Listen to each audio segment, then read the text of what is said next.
सभी दर्शकों को मेरा नमस्कार। आज के कार्यक्रम में आपका हार्दिक स्वागत है। स्वर्गीय नाना पालकर स्मृति समिति पुणे की तरफ से ये जो स्त्री शक्ति जागरण व्याख्यानमाला शुरू हुई है उसका तीसरा पुष्प आज है और आप सभी का बहुत बहुत आदर से स्वागत है। शारदीय नवरात्रि का आज चौथा दिन है।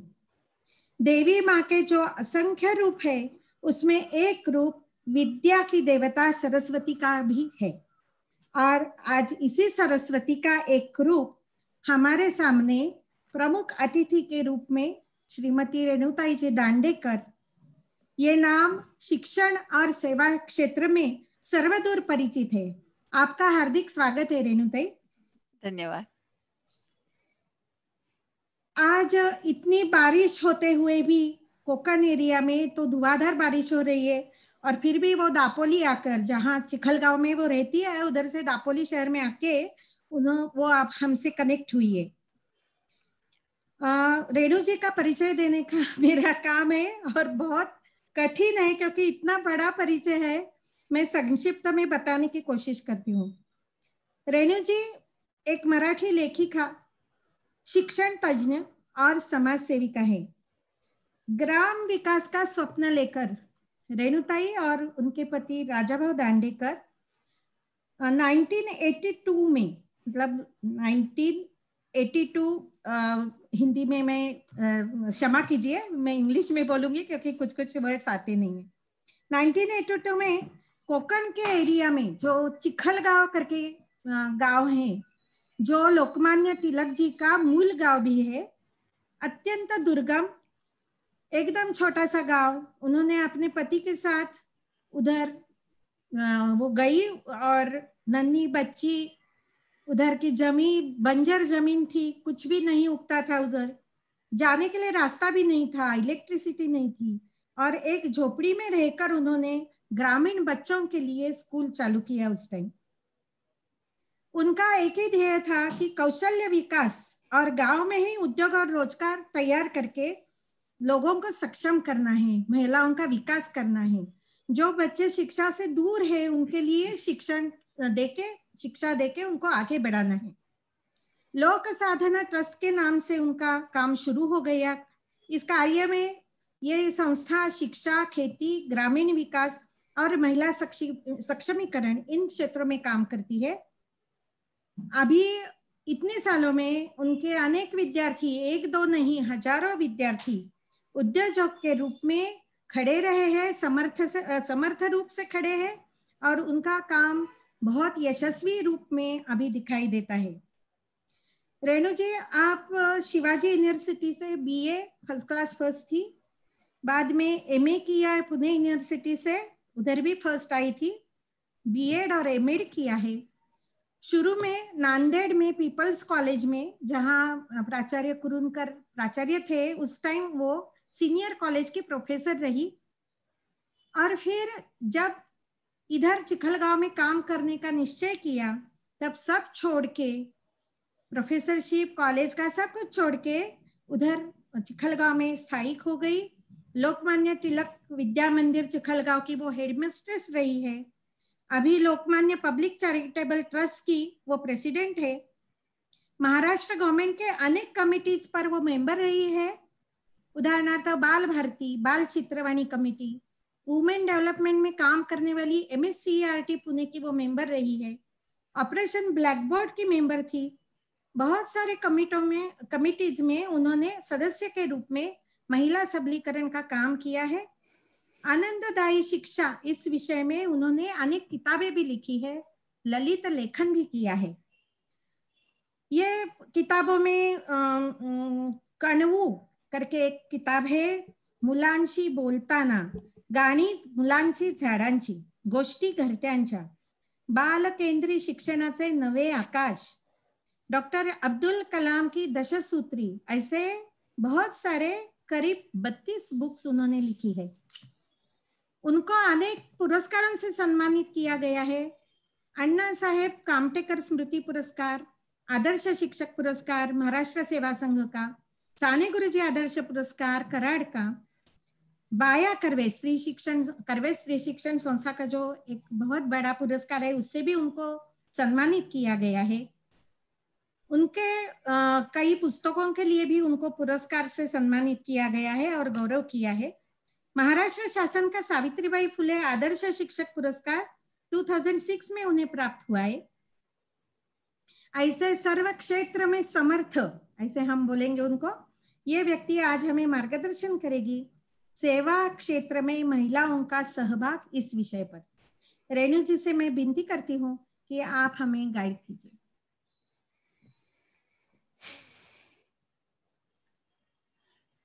नमस्ते। नमस्ते। मुझे ऐसा लग रहा है कि आप सब खुश होंगे, खुशहाल होंगे और देश में जो कुछ चल रहा है मेरे ख़्याल से अब जल्दी ही दूर हो जाएगा। और मैं आपके सामने आना चाहती थी, लेकिन अब क्या करें, इससे कोई चारा भी नहीं है। कई दिन पहले मैंने एक न्यूज़ पढ़ी थी लेटर न्यूज़पेपर में, जिसमें लिखा था कि डॉक्टर माधवी कानिटकर नाम की एक जो लेडी है, वो डॉक्टर होके अपने आर्मी में मेजर जनरल बन गई है, जो कि पहली नारी है इस अधिकार पद पर पहुंची है। मुझे बहुत खुशी हुई इसकी, क्योंकि ये जो देश के लिए काम कर रही है और पूरे देश में एक नारी इतने बहुत बड़े अधिकार पद पे गई है, तो मुझे बहुत गर्व सा महसूस हुआ। आज थोड़ा-सा ये जो विषय मुझे दिया गया है, इसके बारे में मैं आपसे आपका कुछ गाइडेंस तो नहीं करूँगी, क्योंकि बहुत अच्छे लोग हैं, बहुत ऐसे लोग हैं जो ये सुन भी रहे होंगे, तो उनको गाइडेंस करने जैसा मैं हूँ, ये मुझे मुझे पता नहीं है। लेकिन जो भी मैंने कुछ एक्सपीरियंस किया है, वो अनुभव मैं आपके साथ सहभागी करना चाहती हूँ, शेयरिंग करना चाहती हूँ। तो मुझे आज बहुत खुशी हो रही है। अ, बहनों और भाइयों, मेरे बंधु और बहनों, हमें मालूम है सबके कि हम सब काम करते हैं। कोई कुछ काम करता है, कोई अस्पताल में काम करता है, कोई स्कूल में काम करता है, कोई ऑफिसेस में काम करता है। अलग-अलग जगह के तरह हम काम करते हैं। लेकिन ये सब काम और दूसरा शब्द है सेवा। तो इसमें क्या फ़र्क है क्या? तो मेरे ख़्याल से फ़र्क है, और मेरे ख़्याल से ये फ़र्क अभी किया गया है। ऐसा क्यों मैं मानती हूँ? क्योंकि ये जो है ना, ये जो हम काम करते हैं, ये मेरे ख़्याल से ये नौकरी है। सर्व इंग्लिश जो वर्ड है सर्विस, उसका मीनिंग है सेवा। लेकिन हम जो काम करते हैं, वो मेरे ख़्याल से नौकरी है, जिसका मेन उद्देश्य है अपने चरितार्थ के लिए थोड़ा पैसा जमाना, अपना घर घर कारोबार चलाना। और जब ये काम करते समय उसमें कुछ ज़िम्मेदारी आती है, कुछ समाज के प्रति मेरा कुछ उत्तरदायित्व आता है, कुछ प्रामाणिक जैसा भाव आता है, कुछ डिवोशन आता है, कुछ डिटर्मिनेशन आता है, डेडिकेशन आता है, और मैं कुछ औरों का कुछ भला करना चाहती हूँ। इसकी भावना जब मन में आती है, तो मेरे ख्याल से इसको सेवा बोला जाता है। मैं इतिहास में ज़्यादा नहीं जाऊँगी, क्योंकि वो तो आप सबको मालूम है अपने इतिहास में। वैसे तो अपने वर्तमान काल में भी बहुत सी ऐसी औरतें हैं जिन्होंने बहुत अच्छा काम किया है। इतिहास में जिन्होंने काम किया है, उनके बारे में मैं बहुत आदर करती हूँ। इसका कारण ये है कि आज हम टेक्नोलॉजी के युग में जी रहे हैं। तो हमारे पास सब कुछ है, सब मशीन्स है, हमारा घर का काम आसान हुआ है, हमारी आजू-बाजू की जो सिचुएशन है वो चेंज हो गई है। अब तो ऐसा नहीं है कि घर से बाहर नहीं जाना, ये नहीं करना, वो नहीं करना, ज़्यादा ट्रेडिशंस हमारे ऊपर नहीं है। फिर भी मैं ऐसा सोचती हूँ कि हम औरतों में इतना कमाल की कैपेसिटीज़ है, एबिलिटीज़ है, लेकिन जितना होना चाहिए उतना उसका उपयोग समाज के लिए नहीं हो रहा है। समाज के क्षेत्र में इतनी क्षेत्रों में इतना बैकवर्डनेस है, अभी भी बहुत काम करना जरूरी है। जो कि हम कर सकते हैं, वो हमें करना चाहिए, जो कि सेवा बनेगी। मैं मेरी एक बात कहना चाहती हूँ। मैं जब छोटी थी, तब हमारे गांव में, जो कि मेरा वाई गांव है, जो सातारा डिस्ट्रिक्ट में आता है, वो कल्चर ही बहुत ही डेवलप है। तो उस गांव में मैं जब, मेरे ख्याल से मैं 5-6 साल की थी, तब आदरणीय श्रद्धेय लाल बहादुर शास्त्री जी की पत्नी ललिता देवी शास्त्री आए थे, और उनका व्याख्यान था। तो मैं बहुत छोटी थी, मेरी माँ मुझे ये व्याख्यान सुनने के लिए लेकर गई थी, वो अक्सर जाती थी। और मुझे बोलती थी, मुझे कुछ खाने के लिए देती थी और बोलती थी तुम जितना चाहो उतना सुन लो, जो नहीं सुनना चाहती है वो तब खा लो। तो मैं मानती थी चलो कुछ खाने के लिए तो मिल जाएगा, तो हम सुनेंगे। लेकिन जब ललिता देवी बोलने के लिए ऐसे बैठी थी, वो इतना पवित्र लग रहा था, इतना शांत व्यक्तिमत्व था, कि उस साल में भी मैं जो सुनती रही, और मेरे मन में पूरा वो जो बोलना था, वो जो शब्द थे, वो ऐसे छा गए। उनका बोलना पूरा हो गया, सब लोग उठने लगे, मैं वैसे ही वैसे बैठ गई थी। बाद में वो नीचे आ गए और मुझे उठाया दोनों हाथ लेकर, और माँ भी किसी के साथ बोल रही थी, मुझे उठाया और बोला, बोले बेटी उठो। फिर मैं उठ गई और मैं पूरा जैसे कि हिप्नोटाइज हो गई थी, पूरा मन में वैसे वो हिंदी में बोल रही थी, लेकिन पता नहीं ये क्या हुआ, इसका इतना असर मेरे मन पे हुआ। और उन्होंने मेरा नाम पूछा, तब तो इतना टीवी वगैरह नहीं था, तो मुझे बस सिर्फ इतना पता चला कि नाम बोल रहे तो कुछ नाम बताना चाहिए, तो मैंने मेरा नाम बताया। फिर वो दूसरों के साथ बोलने लगे और उन्होंने एक वाक्य बोला हिंदी में, जो मैं कभी नहीं भूली। वो वाक्य ऐसा था, बेटी अपने लिए तो सब करते हैं, कुछ औरों के लिए करना सीखो। उस जमाने में, उस उम्र में भी मेरा ये वाक्य पूरा का पूरा मन में लिख गया। मैं घर गई और मेरे माँ के पीछे पड़ गई। मेरे माँ मुझे इसका अर्थ बताओ, इसका क्या अर्थ है, क्या अर्थ है। मैं बहुत जिद्दी बन गई। माँ बोली अभी तुम नहीं समझोगी, तुम बहुत छोटी हो। तो मैं बोली नहीं नहीं मुझे बताओ तुम।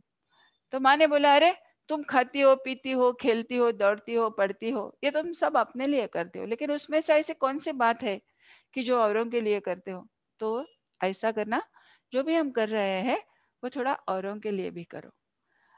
पता नहीं क्या हो गया, मेरे पूरे खून में इसका मीनिंग डाइल्यूट डाइल्यूट डाइल्यूट होता गया। और इसी के कारण मैं जब ग्रेजुएशन में पढ़ती थी, तभी मैंने डिसाइड किया था कि चाहे ठीक है नौकरी कौन सी भी मिल जाए वो मैं करूंगी, लेकिन वो मेरा क्रिएटिव एम नहीं है।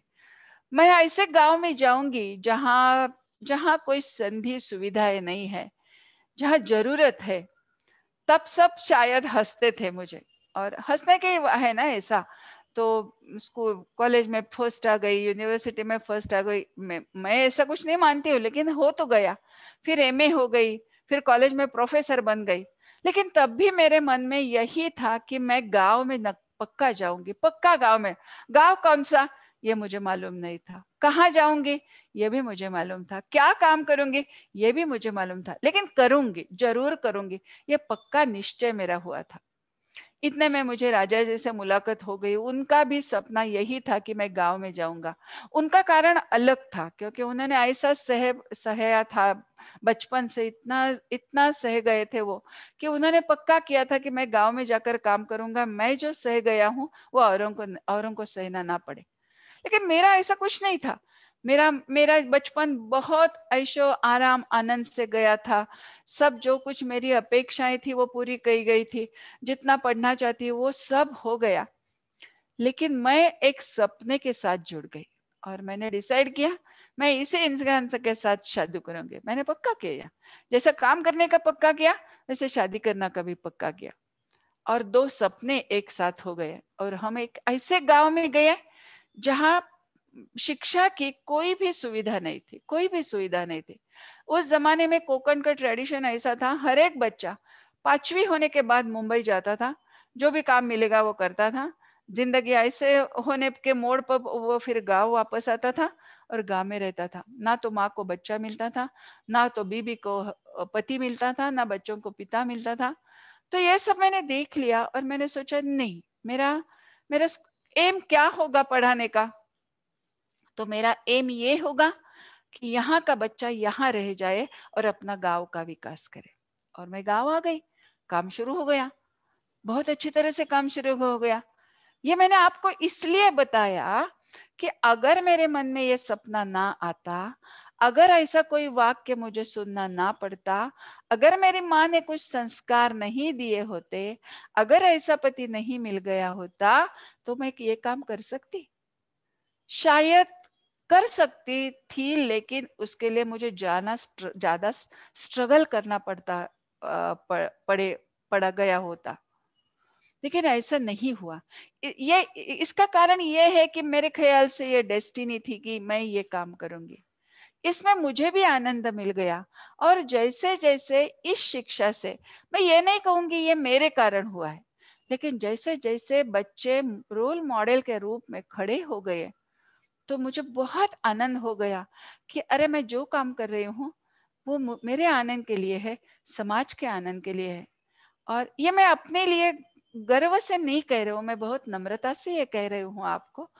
हर एक औरत, हर एक स्त्री, हर एक महिला कुछ भी कर सकती है अगर उसमें कुछ करने की जिद हो, अगर उस और जिद को अच्छी तरह से पुटअप करने की, लोगों को सामने रखने की अगर एक तरीका हो तो ये हो सकता है। मेरी और एक सहेली थी जो कि फेमिनिस्ट थी, और वो मैं बताना नहीं चाहूंगी। तो वो बोली आज जमाना ऐसा है, कुछ नहीं करने देते ये इंसान, जो पुरुष है लोग, ये कुछ नहीं करने देंगे।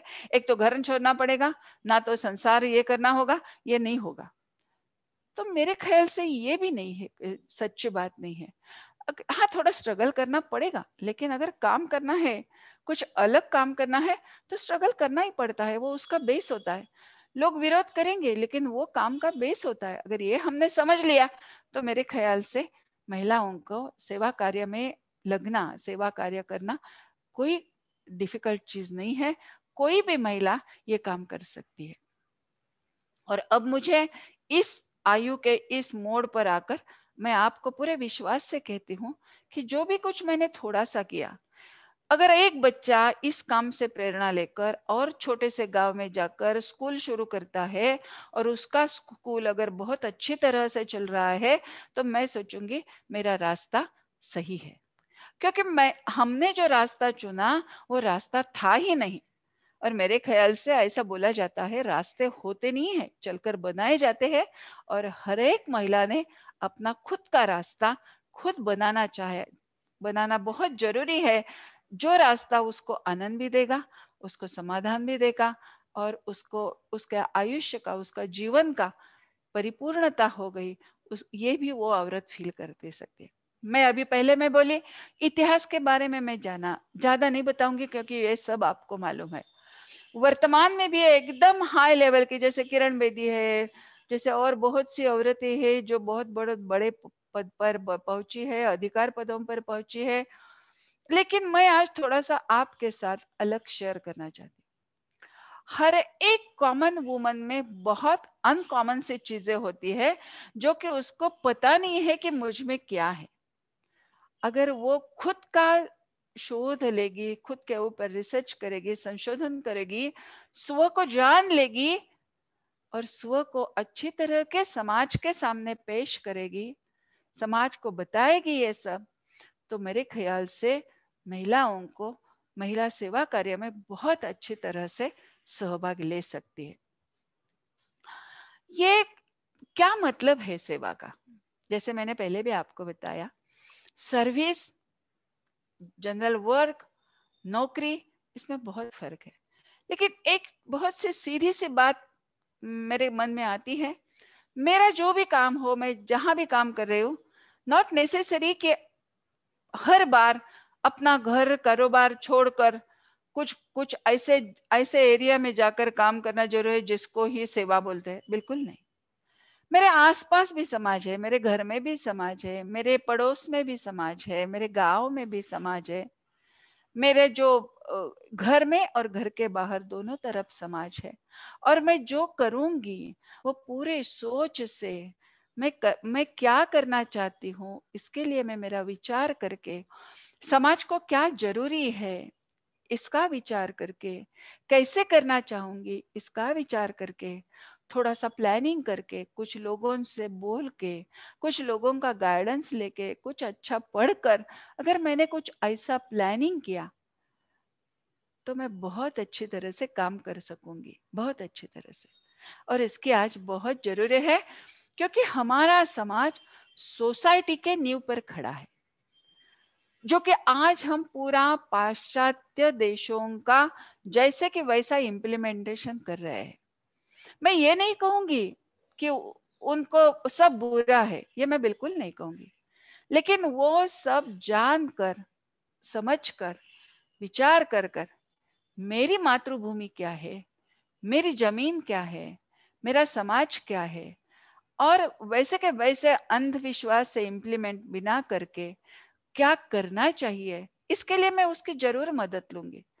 आधुनिक काल में जो भी बदलाव आए हैं, उसको मैं स्वीकार करूंगी, समझूंगी, और अगर मैं सेवा कार्य में जुड़ जाऊंगी तो मेरे ख्याल से मेरा सेवा कार्य, ये जो 3 वर्ड्स है बहुत से, determination, dedication, devotion, passion, mission, ये जो पूरे शब्द है, ये मैं इंग्लिश में इसलिए बोल रही हूँ कि मेरे लिए थोड़ा सा आसान है।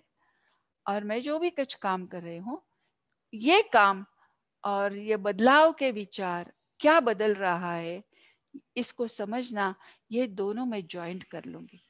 इसका बहुत अच्छे तरह से मैं कह सकूंगी, मेरा इतिहास मैं मेरे वर्तमान से जोड़ दूंगी। पाश्चात्य का बदलाव, ये जो तंत्रज्ञान आ गया है, उसके उस वो तंत्रज्ञान है, मैं उसके लिए नहीं हूं, ये सब मेरे लिए है, ये समझकर उसका उपयोग करना और फिर मेरा भविष्य बनाना। अगर ऐसे हम महिलाओं ने किया तो वो सेवा कार्य में बहुत अच्छी तरह से जुड़ सकती है, कर सकती है। मेरे लिए, मेरे ख्याल से सेवा कार्य की इसलिए बहुत जरूरी है। अब सवाल आता है, सेवा कार्य कैसे किया जाए? तो इसके लिए मैं थोड़े से आपको मेरा जो अनुभव है वो मैं शेयर करना चाहती हूँ। हम जब काम कर रहे थे तो बहुत से लोग आते थे, देखते थे, कुछ अलग चल रहा है, बोल रहे थे बाप रे ये क्या मुमकिन है क्या, अचरज लगता था, ग्रेट लगता था। मैं बोलती हूँ ये कोई ग्रेट नहीं है, ये जैसा हमें करना चाहिए लेकिन हम नहीं करते हैं, इसलिए ये ग्रेट लग रहा है। अलग हम क्यों नहीं एक्सपेरिमेंट्स करते हमारे काम में? हम क्यों नहीं अलग सोचते? हर बार हम किससे डरते हैं? हम महिला तो बहुत डरते हैं, पहले घर से डरते हैं, फिर बाहर पढ़ने से डरते हैं, फिर लोग क्या बोलेंगे उससे डरते हैं, पूरा समाज डरता है। क्यों डरना? हम अगर काम कर रहे हैं, विधायक काम कर रहे हैं, समाज के डेवलपमेंट के लिए काम करना है, तो डरने की क्या जरूरत है? जैसे कि हमने स्कूल में, देर आर नो क्लासरूम्स, वर्ग नहीं है, कोई वर्ग नहीं है, डिपार्टमेंट्स है। हर बच्चा सुबह उठकर हर डिपार्टमेंट में जाता है पढ़ने के लिए, घूमता है, यहाँ इससे वहां तक, वहां से यहाँ तक, यहाँ से यहाँ तक। तो ये मैं क्यों करना चाहती थी? ये है क्या? कहा नहीं है। हर एक बच्चा पूरे 10 से 5 तक एक क्लास में बैठा है, पाव दुखने लगते हैं, सामने एक आदमी आता है, 20 मिनट, 30 मिनट, 40 मिनट बोलता रहता है, बोलता रहता है, पूरा क्लास 40 बच्चे, 60 बच्चे होकर एक चेहरा जैसा होता है। मैंने सोचा ये नहीं होना चाहिए। हर एक इंसान में अलग अलग बातें होती है, वो डेवलप करने का मन उसका करना चाहिए, ऐसी अपॉर्चुनिटीज मुझे देनी है। तो इससे मजा आ गया, बच्चे घूमने लगे, पाव एक दूसरे का साथ इंटरेक्शन होने लगा। शुरू हुआ स्कूल में, पहले बच्चों के साथ बोला ये हो सकता है, बच्चे बोले बहुत अच्छा है, फिर टीचर्स के साथ कम्युनिकेट किया, टीचर्स बोले नहीं होगा, कैसे होगा, कैसे जाएंगे, ये होगा। मैं बोले करके तो देखेंगे, बाद में ना बोलेंगे ना। हम जनरली क्या करते हैं, पहले कुछ सोचते हैं तो कुछ सोचते हैं ये होगा या नहीं होगा, बाद में सोचते हैं लोग क्या बोलेंगे, बाद में सोचते हैं यश आएगा या अपयश आएगा। मेरे ख्याल से हम महिलाओं ने ये सब बातें नहीं छोड़ देनी चाहिए, पहले सोचना चाहिए ये होगा, क्यों नहीं होगा, अगर नहीं होगा तो दूसरा रास्ता अपनाएंगे, ठीक है कोई बात नहीं ना, इस रास्ते से नहीं जा सकते, कोई अड़काव है तो दूसरे रास्ते जाएंगे, उसमें क्या है। अगर एक दुकान बंद है तो क्या हम खरीद की करना बंद करते हैं? नहीं, दूसरे दुकान में जाते हैं, खरीद लेते हैं। तो ऐसा मेरे ख्याल से हर एक औरत ने सोचना चाहिए और काम शुरू करना चाहिए। सेवा कैसे हो, मेरे ख्याल से ये बहुत अच्छा और बहुत इंपॉर्टेंट सवाल है। क्यों सेवा करें, इसका कारण समझ गया। समाज में बैकवर्डनेस है, बहुत ऐसे क्षेत्र है जहाँ बच्चों के काम करना जरूरी है, महिलाओं के काम करने के लिए जरूरत है, खेत के लिए काम करने का जरूरत है। सभी क्षेत्र ऐसे है कि जिसमें काम करने, कोई पानी में काम कर रहा है, कोई पर्यावरण में काम कर रहा है, कोई शिक्षा में, कोई आरोग्य में काम कर रहा है। इतना जैसा इंसान के जीने के जितने भी पहलू है, जितने भी आयाम है, वहां सब चीजें ऐसे जहां हमें काम करने की जरूरत है, उसको डेवलपमेंट अपलिफ्टमेंट के लिए करना है। और ये कोई हम उपकार नहीं कर रहे हैं, ये मेरी जिम्मेदारी है, क्योंकि मैं भी एक इंसान थी हूँ। अगर मैं ऐसी थी तो मैं क्या करती, मुझे जीने का क्या अपॉर्चुनिटीज मिल जाते? नहीं।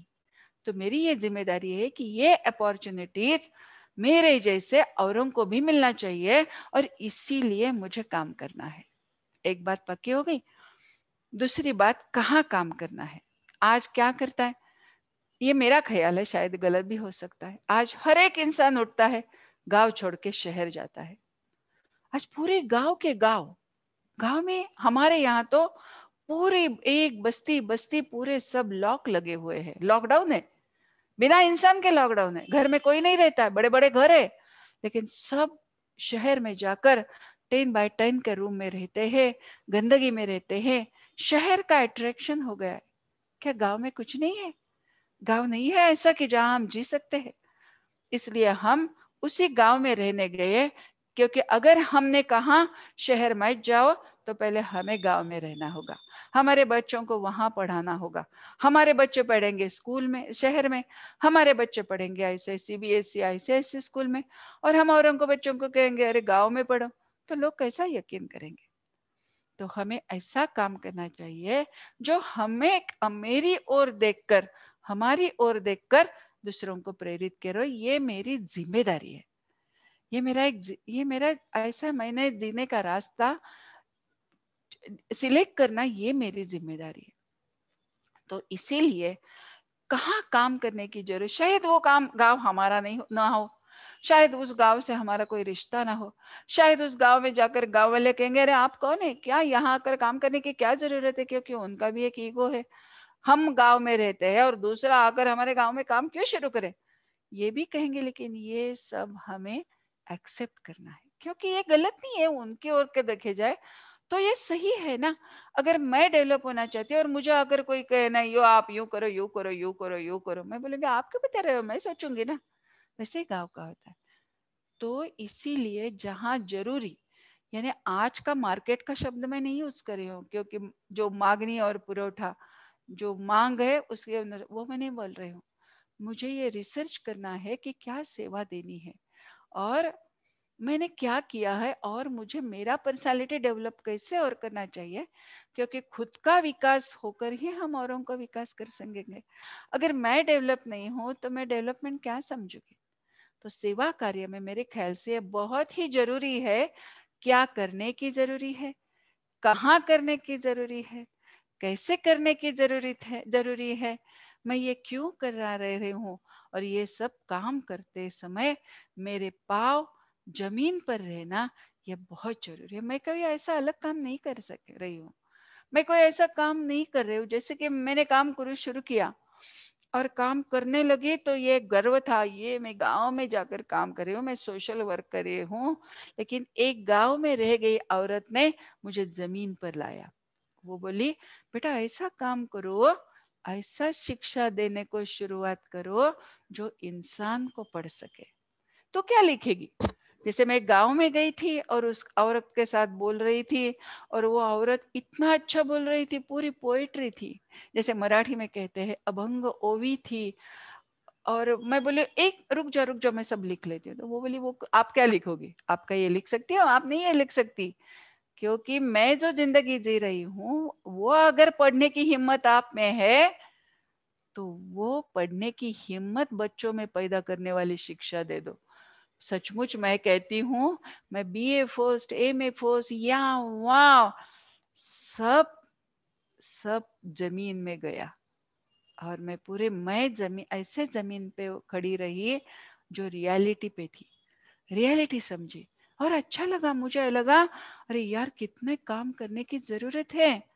जैसे कि एक गांव में जाकर एक बच्ची बोली, अरे बच्ची की माँ बोली अरे भगवान मेरी बेटी को स्कूल मत जाने की बुद्धि दो, मैं तुम्हें ये पूजा करूंगी। मैं बोली अरे क्या, कितना बैकवर्डनेस है अभी, और मैं मेरे बारे में बोल रही हूँ मैं ये करूंगी, मैं ये पढ़ लिखी हूँ, मैं कॉलेज में थी। सब गलत था। मेरा पूरा अहंकार, मैं पूरा ईगो सब पिघल गया और रियलिटी में आ गई। और मैं अभी भी बोलती हूँ ये इसमें मैंने कुछ नहीं किया, मेरे हाथ से औरों ने कर लिया, औरों ने कर लिया। मैं क्या करती, मैं तो एक कॉमन थी, अनकॉमन बनना चाहिए, पता नहीं था ये होगा नहीं होगा, हो गया। कारवां बन गया। लोग आते रहे, जुड़ते गए, कोई बिछड़ते गए, कोई ने विरोध किया, कोई ने सहायता की। अच्छे अच्छे लोग मिल गए जिन्होंने बेटी मान लिया, उनका काम देखने लगे, बहुत से काम देखे, बहुत से लोगों को साथ चर्चा के डिस्कशन किया, ये वो। इसके कारण एक महिला होकर, और इसके लिए मेरे पूरे घर ने मुझे सहयोग दिया।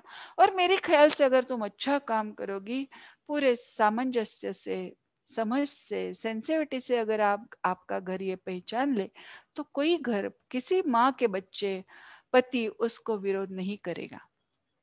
तो काम शुरू हो गया। हाँ, तो काम कब करना चाहिए, ये बहुत ही डिफिकल्ट सवाल है। जनरली हम क्या करते हैं, पूरा नौकरी वगैरह करते हैं, 60 साल के बाद पेंशन पेंशन मिलता है, बाद में सोचते हैं चलो सोशल वर्क कर लेंगे। तो क्या होता है महिलाओं, तो उस समय मैं प्रिजुडाइज्ड होती हूँ, मेरे फिक्स होते हैं जीवन के ओर देखने के व्यूज, मेरा एटीट्यूड फिक्स हो जाता है। एक बार हम एक काम करने के लिए गए थे। अब तो मैं ये बताना चाहती हूँ कि स्वर्गीय श्रद्धेय नानाजी देशमुख, उन्होंने मुझे अपनी बेटी माना था। कितना भाग्य की बात है, कितने भाग्य की बात है, मैंने कितना सीखा। एक पल भी नहीं जाता है कि मैं उनका मूर्ति मेरे सामने लाती हूँ। जब भी मैं उनसे फोन करती थी, कैसे हो नाना जी, क्या तबीयत है, बोलते थे बेटा आयु तो बढ़ती जा रही है कि बढ़ेगी, वो काम तो बहुत अच्छी तरह से चल रहा है।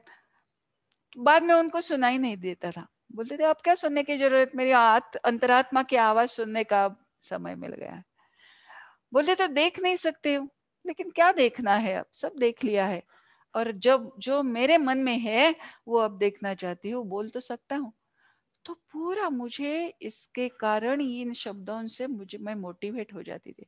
ऐसे बहुत से लोग हैं जिनसे मैं मोटिवेट हूँ। बिल्कुल रेणु, मैं जब मेरी ओर देखती हूँ तो मैं ऐसा सोचती हूँ, अगर ये सब लोग मुझसे मन से निकल गए ना, तो रेणु रहेगी ही नहीं। तो एक बार हम चित्रकूट गए थे, वहां एक नाना जी ने समाज शिल्पी नाम का एक कोई तो करिकुलम फ्रेमवर्क किया था। करिकुलम ये शब्द आप प्लीज शिक्षा से मत जोड़िए, ये समाज सेवा का एक करिकुलम था। और उन्होंने उसमें 500 फैमिलीज यानी पति पत्नी को ये गाइडेंस दिया था। तो चित्रकूट के पास में एक गांव था, मुझे अब गांव का नाम तो याद नहीं आ रहा है, बिल्कुल छोटा सा गांव था, बिल्कुल छोटा सा, यानी हमारा चिखलगांव जैसा है, उससे भी मुझे छोटा लगा। तो एक मंदिर के सामने हम खड़े रहे थे, मंदिर तो बहुत छोटा सा था, लेकिन बच्चों की आवाज आ गई। और मैं तो शिक्षिका, टीचर, तो नेचुरली उसकी ओर मैं खींच गई। बच्चों का आवाज आ रहा है, कोई तो अच्छा भजन सुना रहा है, मीरा का भजन चल रहा है, पायो जी मैंने राम रतन चल रहा है। अरे कोई जरूर अलग बात होगी, जरूर अलग बात होगी। तो मैं बाहर ही खड़ी रही, क्योंकि अंदर जाकर डिस्टर्ब करना अच्छा नहीं था। तो अंदर से एक लड़की बाहर आई, मेरे ख्याल से वो 20 या 22 साल की होगी शायद। मैंने बोला नाम क्या है आपका, बोली दीप्ति नाम है मेरा। अरे वाह। मैं बोली कितनी पढ़ाई हो गई है, मेरे तो सब फॉर्मल क्वेश्चंस थे, क्योंकि नॉन फॉर्मल बोलना ही हमें कहाँ आता है। तो फिर मैंने बोला कि अरे आप तो इतनी पढ़ी लिखी हो, किसी अच्छे स्कूल में नौकरी मिलती है आपको। तो बोली "अ, नौकरी तो नहीं करनी है ना, नौकरी करनी होती तो अभी लग जाती, अब ये पढ़ाती रहती बच्चों को, बच्चों ने क्या पढ़ा वो मुझे, मैं नहीं चाहती थी, मैं कुछ अलग करना चाहती हूँ। तो मैं बोली अरे फिर तो पैसा तो लगता है ना जिंदगी के लिए। बोली मैंने ये प्लान दी, कितना पैसा मुझे लगेगा, मैंने ये प्लान किया है दीदी मुझे कैसे रहना चाहिए, मैंने प्लान किया है दीदी मुझे साड़ियाँ कितनी लगेगी, मैंने ये प्लान किया है मेरे लिए कैसा घर। अरे मैं तो एकदम पूरा मैं ये हो गई। और मैंने सोचा अरे 20-22 साल की कैसे सोच सकती है ये। तो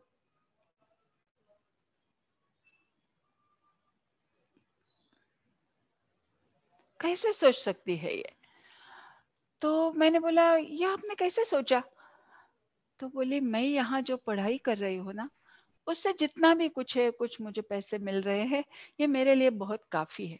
लेकिन उससे मुझे जो जीवन का अनुभव मिल रहा है, आनंद मिल रहा है, सेटिस्फेक्शन मिल रहा है, इसका कोई मोल नहीं है।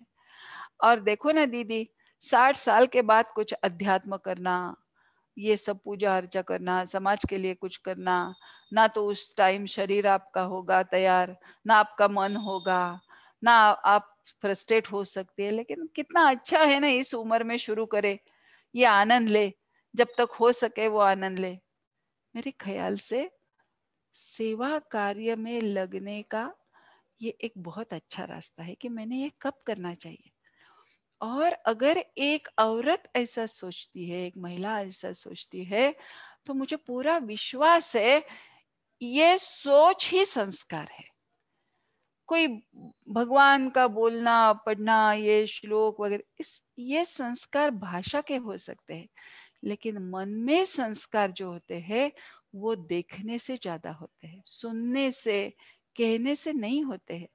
जो कुछ हमारे बच्चे सामने देखते हैं, जो कुछ पूरा संसार उनके सामने है, वो संसार कैसा है ये जब वो देखते हैं, तब वो अपने आप सीख जाते हैं, संस्कार ग्रहण करते हैं। संस्कार ये देने की चीज नहीं है, खुद जाकर लेने की चीज है।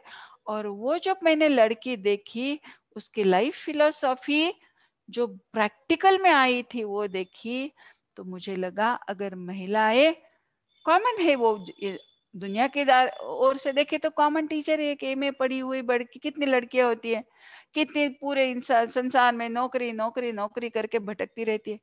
लेकिन उसको जो रास्ता मिल गया, और ऐसी लड़की बाद में जब कभी शादी करेगी, घर बसाएगी, बच्चे हो गए उसके या आजू बाजू के, तो जो देखेंगे वो अगले जनरेशन के लिए इस सेवा कार्य का मेरे लिए फलदायी है, फल है वो। क्या होता है सेवा कार्य से आगे, क्या होता है, क्या मिलता है समाज को? एक समाज खड़ा रहता है, एक समाज डेवलप होता है, एक समाज की अपलिफ्टमेंट होती है। एक एक इंसान करके, एक एक बच्चा करके अगर खड़ा हो जाए, तभी हम बोल सकते हैं ये हमारा देश का भविष्य है। इससे अगर ऐसा नहीं है, पूरा 2000 3000 बच्चों का अगर एक चेहरा मानेंगे, तो कैसा ये बच्चे भविष्य होगा देश का? तो ऐसी जब सोच मैं देखती हूँ, तो कहती हूँ अरे ये सेवा कार्य का तरीका है। ये सेवा कार्य करना, कब करना, कैसे करना, इसके बारे में कैसे सोचना, क्या करना, इस सभी सवालों का जवाब एक इंसान के रूप में मुझे मिल जाए, तो मेरा जीवन भी पूरा बदल सकता है। इसलिए मैंने सोचा कि मैं आपको ये ऐसे उदाहरण देना चाहती हूँ। क्योंकि इसमें क्या है, एक दूसरा अलग सा अनुभव था। एक लड़की आई और MSW वगैरह बहुत पढ़ी थी, तो मैं बोली अब क्या करूंगी? तो बोली देखती हूँ, कंपनीज बड़ी बड़ी होती है, CSR के पैसे मिलते हैं, तो कंपनी में इंटरव्यूज दूंगी और सोशल वर्क करूंगी। तो मैं बोली ठीक है, ये सोशल वर्क हो या सोशल, यानी जितना सह सकोगे उतना करने वाला काम हो, मराठी में बोलते हैं सहसल वर्क, सोशल वर्क नहीं, सोशल सोशल वर्क। तो बोली तो क्या होता है, क्या करूंगी मैं सोशल वर्क के लिए? ये बच्चों के लिए काम करूं या जैसे अपंगों के लिए काम करूं, मतिमंद बच्चों, कितने क्षेत्र है, तो कैसा करने का काम? तो मैं बोली आपको अगर ये क्वेश्चन आया है, तो आप कभी नहीं सोशल वर्क करेगी। क्योंकि जब तुम समाज में गई ही नहीं, चाहे कोई सा भी समाज हो, ऐसा नहीं कुछ एक स्तर के समाज, ऐसा नहीं है, तो अगर समाज में गई ही नहीं तो कैसे सोशल वर्क? अभी तुम किताब में बंद हो। अब हमारा आजकल क्या होता है, पहले पढ़ना पढ़ना, बाद में जीना जीना। क्योंकि पढ़ना और जिंदगी का नाता ही टूट गया है, पढ़ना और समाज का नाता ही टूट गया है। मेरा काम, मेरी नौकरी और मेरा समाज, उत्तरदायित्व ही खत्म हो गया है। और ये उत्तरदायित्व बहुत अच्छी तरह से कौन निभाएगा? मेरे ख्याल से जो बच्चों को जन्म देने वाली हो, जिसमें सेंसिटिविटी हो, जिसने बहुत कुछ सह लिया है, जो कैसे बच्चों को आकार देना समझ सकती है, वो महिला ही ये काम बहुत अच्छी तरह से कर सकती है। जिसकी ओर देखकर पूरा घर, पूरा परिवार, पूरा समाज पूरा गांव ऐसा काम कर सकता है। तो इसलिए मेरे ख्याल से समाज में जाओ, समाज में ढूंढो क्या करने की जरूरत है और ये काम शुरू करो। मैं इसलिए पहले बोली कि इतने काम होते हैं, छोटे छोटे काम होते हैं, उसमें भी सेवा का भाव अगर हो तो वो भी सेवा कार्य होता है। हमारे घर के पास एक मेरी फ्रेंड दोस्त थी जो कि रिटायर्ड हो चुकी थी, टीचर थी, उम्र भी वैसे उसके बहुत थी, 65 से ज्यादा थी। वो क्या करती थी, मेरे जैसे सर्विस करने वाली औरतों के घर जाती थी। वैसे उसका नाता कोई नहीं था, घर जाती थी और बोलती थी, रेणु बताओ मैं क्या करूं, सब्जी अच्छी तरह से कर दो या आटा पीस दो या कुछ पानी कर दो या आप बच्चों की कुछ पढ़ाई लो। तो पहले दिन मुझे लगा अरे ये कौन औरत है, ये मेरे घर में आकर क्यों पूछ रही है। तो उन्होंने बोला बेटा मैं समझती हूँ, जब कोई औरत काम करती है, कुछ अलग काम करती है तो आंखें अपने आप रोने लगते हैं। तो मेरा एक दो आंसू अगर मैंने आपके पोंछ लिए तो आपको अच्छा नहीं लगेगा क्या। मैं इतना उस दिन शौक मुझे बस गया कि क्या सोच है औरत की। वो आती थी, बाकी कुछ नहीं आती थी, और अगर फ्रीज में कोई सब्जी नहीं किया हो तो बोलती थी ये सब्जी अच्छी करके रखिए रेणु, आपके 5 मिनट बच गए, आप 5 मिनट में बच्चों की ओर ध्यान दे सकते हो, 5 मिनट में और आप थोड़ा सा आराम कर सकती हो। इतनी पूरी दौड़ भाड़ है, भीड़ है आपकी, तो मेरे लिए 5 मिनट। तो ऐसे जितनी भी औरतें थी, कभी इस घर में कभी उस घर में, लोग उसको हंसते थे, लेकिन जब वो चली गई तब उसका महत्व लोगों के समझ में आ गया। वैसे मैं और एक उदाहरण आपको देना चाहती थी।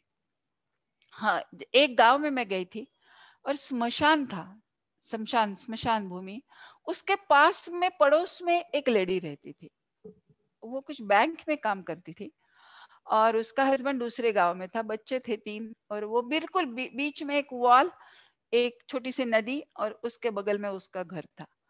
तो मैं एक दिन उसके घर गई तो उससे साथ मैंने बोला कि अरे ये काम आपको डर नहीं लगता है, पास में कोई प्रेत जल रहा हो आपको डर नहीं लगता है। तो बोली डरने का क्या बात है, पहले तो डर लगा, जरूर लगा, लेकिन अब समझ में आया कि वहां कुछ चीजों की जरूरत हो तो अब सब मेरे घर में आते हैं, ये है क्या, वो है क्या, ये है क्या। तो मेरी जीवन का कितना अच्छा ये उपयोग कर हो रहा है, अच्छा है ना ये। एक औरत थी जो उसको वो पूरा सुबह कुछ काम करना था घर का, घर के बाहर नहीं जाती थी, घर का पूरा संभालना जिम्मेदारी। दोपहर के समय उसको थोड़ा सा टाइम मिलता था, वो गांव का जो जनरल हॉस्पिटल था उसमें जाकर बैठती थी, और कई पेशेंट्स वहां ऐसे थे जिनको संभालने वाला कोई नहीं था, जिनके साथ बोलने वाला नहीं था, जिनको कुछ चाय देने वाला नहीं था। तो वो जाती थी, फैमिली ऐसे गपशप करती थी, उनको कुछ कहानियां सुनाती थी, हंसाती थी, रुलाती नहीं थी, उनका रोना कम करती थी। तो उनका इतना, और ये अपने आप में चल रहा था, उसके कोई पुरस्कार नहीं चाहिए था। मेरे ख्याल से महिलाओं ने सेवा कार्य में इसलिए भाग लेना चाहते हैं। मेरे आसपास आप देखो, बहुत सी औरतें हैं जो ये काम कर रही है, लेकिन मैंने मेरी आंखें थोड़ी सी देखने के लिए तैयार करनी चाहिए। छोटे छोटे काम है जो समाज के लिए उपयोगी है। ऐसा नहीं है जाकर एकदम कुछ कुष्ठ रोग के लिए काम कर, नहीं जरूरी है, कोई नहीं कर सके तो अच्छा है, लेकिन कर नहीं सके तो मैं क्या कर सकती हूँ, मैं समाज की क्या सेवा कर सकती हूँ, इसके बारे में अगर मैंने सोचा तो मेरे ख्याल से वही मेरा समाज कार्य होगा। मुझ में क्या गुण है और ये गुण समाज के लिए कैसे उपयोगी पड़ेंगे, इसके बारे में सोचकर अगर मैंने काम किया, खुद का व्यक्तित्व विकसित किया, मेरा अस्तित्व मैंने समृद्ध किया, मेरी सोच बदली, मेरा अनुभव लेने का जो एक स्वभाव है वो मैंने तैयार किया, और मैंने ये अगर मेरा सब कुछ जो मैंने कुछ इकट्ठा किया है वो मैंने सब में बांट लिया, मुझे खुशी मिली, जिन्होंने लिया उनसे भी मैंने कुछ लिया, इससे खुशी हुई। इससे और मेरे ख्याल से कोई ऐसा सेवा कार्य नहीं है जो मुझे आनंद देता है, समाज को आनंद देता है, हम दोनों में डेवलपमेंट हो जाती है। इसलिए मैं आखिर में यह आपको बताना चाहती हूँ कि इसके लिए आज के जमाने में बोल दिया जाए तो जो औरत पढ़ी लिखी हो और ये कुछ समझती हो, कुछ करना चाहती हो, तो मेरे पास कितना ऐसा समय है जो मैं काम के लिए दे सकती हूँ, ये समय पक्का करना चाहिए। उस काम में मैं क्या कर सकती हूँ ये तय करना चाहिए, इसका प्लानिंग करना चाहिए, इसका एक डिजाइन करना चाहिए, इसके एक स्टेजेस पक्के करने चाहिए। मेरे समाज का मैं जहाँ रहे हूँ उसका थोड़ा रिसर्च करना चाहिए, कहाँ काम करना है ये वर्क प्लेस पक्के करनी चाहिए, फिक्स फील्ड फिक्स करना चाहिए, और दूसरों का अनुभव समझते, पढ़ते, बोलते दूसरों से एक मैं ऐसा गठबंधन करूंगी जो कमल के फूल जैसा होगा। जो कमल के फूल जैसा होगा, होगा तो कीचड़ में, लेकिन कीचड़ को भी बदल देगा। लोग कीचड़ को नहीं देखते हैं ना, कमल के फूल के देखते हैं।